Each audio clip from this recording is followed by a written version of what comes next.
Você já ouviu falar em varizes?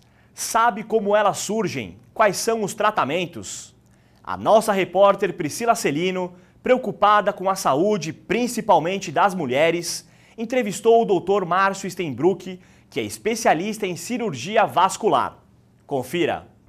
Olá, hoje eu vou conversar com o Dr. Márcio Stenbruck, que é especialista em cirurgia vascular. Tudo bom, doutor? Tudo bom, é um prazer estar com vocês e poder tirar um monte de dúvidas. Doutor, nós ouvimos falar muito de varizes, mas afinal, o que são as varizes? Bom, essa é uma pergunta que me fazem pelo menos umas 200 vezes por dia. Bom, as varizes, na verdade, são dilatações, de veias, fazendo com que o sangue não circule adequadamente dentro delas. Para que o público possa entender um pouquinho, nós temos dois tipos de circulação. A circulação arterial, que leva o sangue rico em oxigênio para a periferia, e nós temos uma rede de esgoto, que são as veias que trazem esse sangue usado. Principalmente nas pernas, esse sangue vem de baixo para cima. E ele é bombeado através da musculatura da barriga da perna. Dentro dessas veias existem válvulas que não deixam o sangue voltar. Portanto, é uma circulação que vem dos pés para cima. Quando há uma dilatação dessa veia, essas válvulas se afastam e com isso o sangue desce na contramão. Ele encontra o sangue que quer subir e com isso eles formam o quê? Um represamento.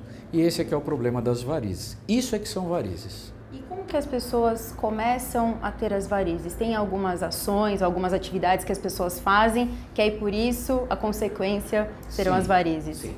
Na verdade, as varizes, elas têm um dos principais componentes dela, é o genético. Então, indivíduos que tenham parentes consanguíneos com varizes, acabam tendo geneticamente a facilidade em produzir as varizes, ou seja, um enfraquecimento na parede das veias. Agora, o que vai acontecer? Para eles desenvolverem as varizes, eles também precisam estar expostos aos fatores que fazem isso. Ficar muito tempo de pé, sedentarismo, principalmente em mulheres, a parte hormonal, os hormônios femininos são vasodilatadores, tanto é que existem 3 mulheres com varizes para cada homem com varizes, até 3 para 1 a afecção. A gestação também é uma causa que aumenta a formação de varizes e assim vai. Então o indivíduo não cria as varizes do nada, ele também tem que ter vamos dizer, um facilitador para isso. E o senhor estava falando das mulheres, o salto alto é um vilão? O salto alto é um vilão. O salto alto é um vilão porque ele impede que o indivíduo faça aquele caminhar como se fosse um mata-borrão com o pé. Conforme a gente encosta o calcanhar e levanta o pé na ponta do pé, a musculatura da panturrilha que faz esse movimento, ela massageia as veias internas da perna e com isso fazem com que o sangue suba. Quem usa salto alto direto, muito tempo, ela anda feito um robô. Então acaba não utilizando tanto a musculatura e isso acaba represando o sangue também nas pernas. É um fator prejudicial. E o tratamento, como é que é feito? Bom, aí nós temos que entrar nos diversos tipos de varizes. Eu costumo classificar as dilatações venosas em 3. A primeira dilatação são aqueles capilares fininhos, avermelhadinhos ou arroxeadinhos, que mais parecem teias de aranha. Aquele vasinho, que o leigo chama de vasinho, é chamado telangiectasia. Aquele é um capilar que se dilatou e se tornou visível. Normalmente, esses vasinhos, se não tratados, eles podem crescer cada vez mais e se transformar em que a gente chama de varizes dérmicas, que são vasinhos bem mais saltados e podem provocar sangramentos e tudo mais. No início, é o que mais incomoda esteticamente a mulher, principalmente a mulher. O tratamento dele é simples, basicamente, hoje em dia a gente associa o laser e a escleroterapia, ambos unidos, ou seja, somadas essas técnicas, a gente tem uma eficácia e uma eficiência muito maior. Porém, esses tipos de vasinhos acabam sendo alimentados por pequenas veias doentes, que já é o segundo tipo de vaso dilatado, que são as microvarizes, ou pequenas varizes. Então são veias pequenas, isoladas, que se dilataram e passaram a alimentar esses vasos. Então a primeira imagem que passa na cabeça da mulher, eu vou no vascular para fazer aplicação nos vasos. Mas mal ela imagina que 85 a 90% dos vasos tem uma veia alimentando, que a causa desses vasos é justamente a má circulação. Então o que acontece? Se for numa pessoa inescrupulosa que já vai deitar o paciente e começar a fazer aplicação, ela pode não tratar o problema, ela vai só mascarar um pouquinho o efeito, mas não a causa. Doutor, o senhor falou de 2 tipos, mas tem ainda um terceiro, né? Sim, o terceiro tipo, na verdade, são as varizes propriamente ditas. Então, são aquelas microvarizes, né, que seria o segundo tipo. O paciente olha, não incomoda, vai deixando aquilo, vai crescendo, e aí sim, pode formar o terceiro tipo, que são aquelas varizes encaroçadas, que já produzem sintomas, e são as temidas varizes que podem causar complicações se não tratadas, entre elas a trombose, a tromboflebite, feridas, manchas, e nesse caso, infelizmente, todos são cirúrgicos. Aí já não tem mais como tratar em consultório. Para examinarmos um paciente vascular, em primeiro lugar, ele tem que estar na vertical, tem que estar de pé. E assim nós vamos palpando, examinando e olhando primeiro o que os olhos enxergam, né?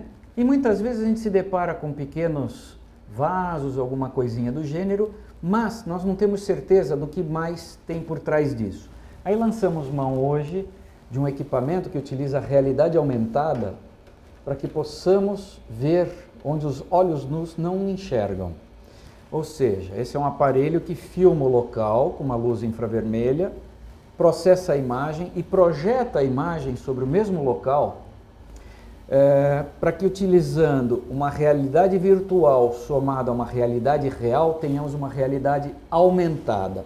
Então, com isso, nós podemos enxergar os vasos que a olho nu nós não vemos.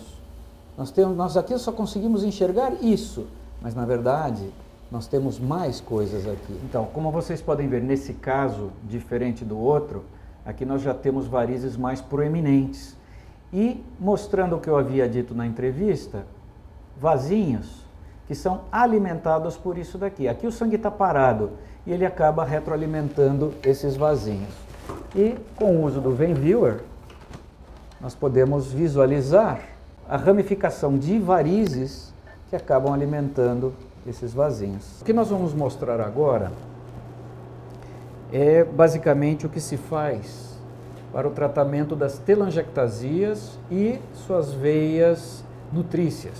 Então, nós vemos aqui nesta perna que essa paciente tem telangiectasias.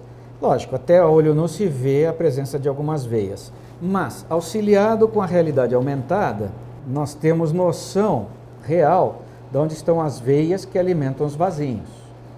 Muito bem, então com uma programação adequada do equipamento laser, se pega uma composição entre energia, tempo de exposição e frequência, e nós pegamos primeiro os vasos mais profundos.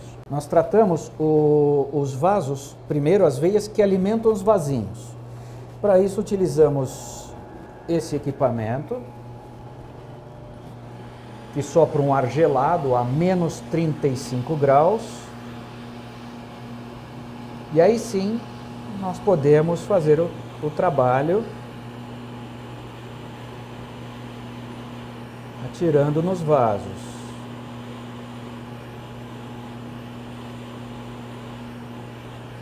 E com isso, o que nós enxergamos não é o sumiço do vaso naquele mesmo momento, mas nós enxergamos um espasmo, ou seja, ele dá uma fechadinha. Isso significa que ele foi afetado pelo laser. E aí, com o tempo, ele é absorvido. Uma vez que eu peguei os vasos mais calibrosos, obviamente que nós não vamos ter tempo aqui de mostrar tudo, aí na segunda etapa, eu pego com uma outra programação, uma programação diferente, aí eu pego os vasos fininhos, né? Os vasos de menor calibre. O correto num tratamento é sempre tratarmos primeiro as mais grossas e depois seguirmos para as mais finas. Ou seja, para que se faça um tratamento completo onde envolve a doença e o estético, começamos sempre retirando as mais grossas. E esse tratamento dói ou É indolor? Não, os tratamentos hoje em dia eles são bastante modernos e bem indolores. Não vou dizer que a pessoa não sente uma picadinha, outra coisinha, mas hoje em dia a gente prima pelo conforto do paciente. E doutor, para as pessoas que querem procurar um tratamento, como que elas podem entrar em contato com o senhor? Eu tenho um site onde os pacientes podem tirar dúvidas, podem me perguntar coisas, tem e-mail de perguntas, que é o www.livredevarizes.com.br. Lá, se quiser, tem meus contatos, tem tudo bonitinho. Eu acho que é, vamos dizer, a forma mais completa de me achar. Doutor, muito obrigada pela entrevista. Imagina, para mim é que é um prazer poder ajudar sempre. Obrigada. E você, continue com o Shalom Brasil.